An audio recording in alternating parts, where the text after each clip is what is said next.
breast surgery that Dr. Schlesinger performs is essentially a breast lift or a breast augmentation. Breast lifts can be done with or without a breast augmentation as well.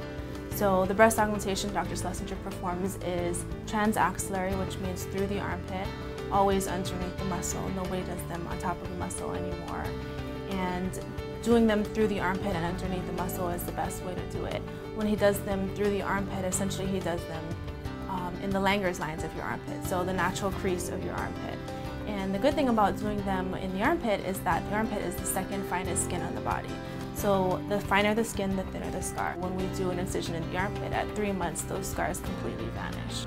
Breast lifts fall into 3 different categories. Basically, 3 different levels of droop. So for pseudotosis, ptosis means droop, P-T-O-S-I-S. For a droop that's not really droop, maybe it's just deflation after breastfeeding or something like that, or just not droopy enough to need a breast lift, we do a dual plane mastopexy, and that can be done with implants through the armpit. So no external scars. The only scars are the scars that would come about with a regular breast augmentation.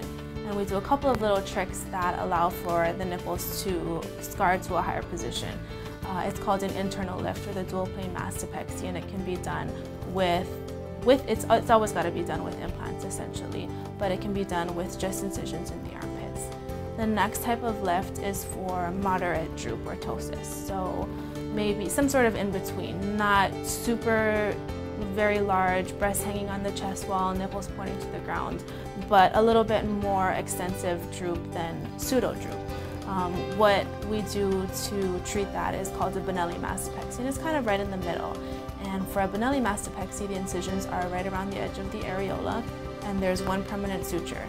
And that's what we do for moderate droop. The standard mastopexy is for the most extreme cases of droop, and that's the breast lift that most patients think of when they think of a breast lift.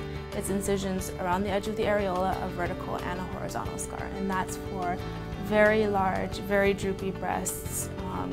Maybe have multiple children, have breastfed all of them, nipples pointing to the ground, breasts hanging on the chest wall, no fullness in the upper quadrant. Probably the standard mastopexy is the best surgery for this type of breast.